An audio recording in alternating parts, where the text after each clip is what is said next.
Selamat siang, perkenalkan kami dari kelompok 12. Di sini kami ingin mempresentasikan tugas kami mengenai teknik sampling pada mata kuliah Statistika 1.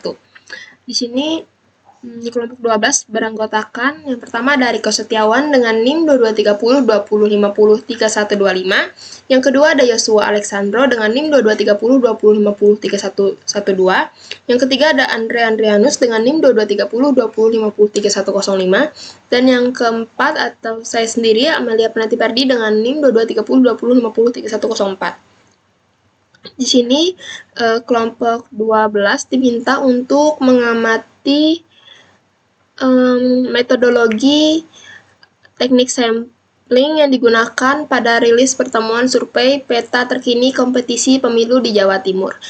Selanjutnya untuk penjelasan lebih lanjut mengenai metodologi yang digunakan akan dilanjutkan oleh rekan saya. Sekian. Baiklah, sekarang saya akan melanjutkan apa yang dijelaskan oleh teman saya sebelumnya. Jadi dari hasil pengamatan ini, metodologi yang digunakan adalah multi-stage random sampling, di mana di setiap dapil DPR RI di Jawa Timur akan diambil sampel sebanyak 800 orang.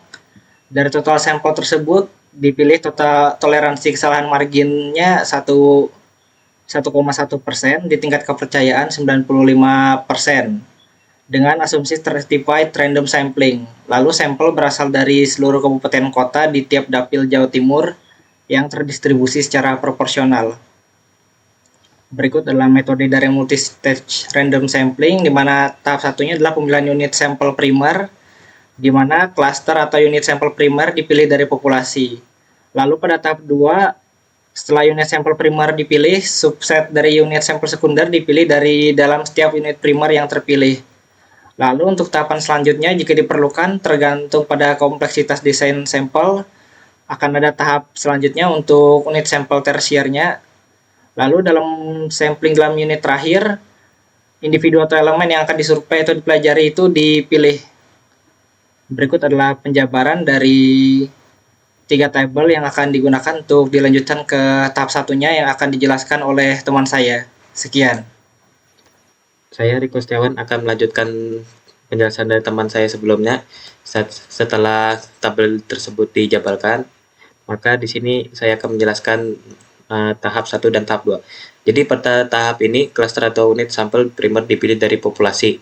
Nah, jadi di tabel 1 di situ ada pengambilan dari berdasarkan gender dan desa. Jadi dan tabel 2 dan 3 dia mengambil sampelnya berdasarkan kota dan kabupaten. Lalu saya akan jelaskan tahap 2-nya. Jadi dari tahap 2 ini pemilihan unit sampel sekunder.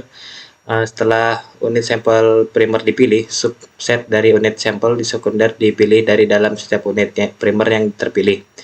Jadi dari tabel 1, unit sampel sekunder adalah subset dari unit sampel primer. Misalnya data populasi untuk setiap jenis kelamin dan desa atau kota.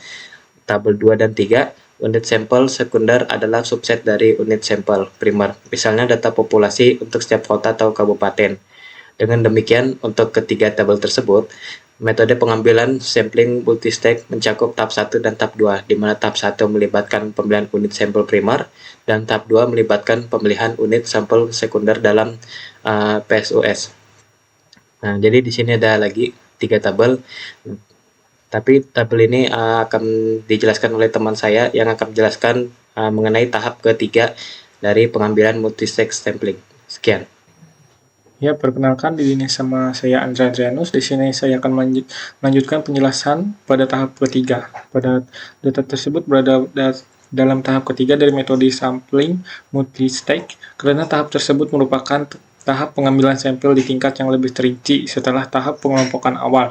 Dalam konteks ini, data yang telah dikumpulkan dari berbagai kategori demografis dan wilayah yang diwakili dalam tabel tersebut.